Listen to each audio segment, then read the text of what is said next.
What's up everyone, Abati here, and today I'll show you how to get app pair on your Galaxy S7, or let me say how to use app pair on your Galaxy S7. So what is app pair?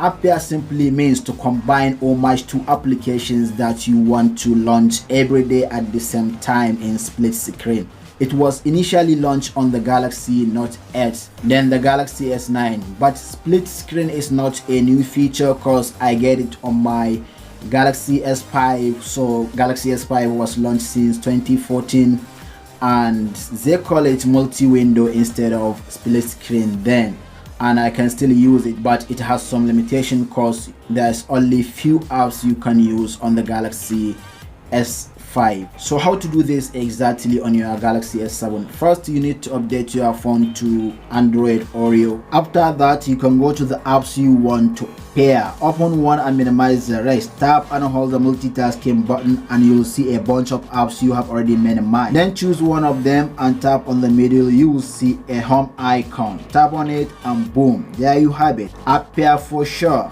Now you can pair almost every application you want on your Galaxy S7.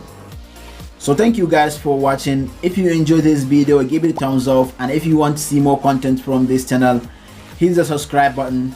I'll talk to you in the next one. Bye.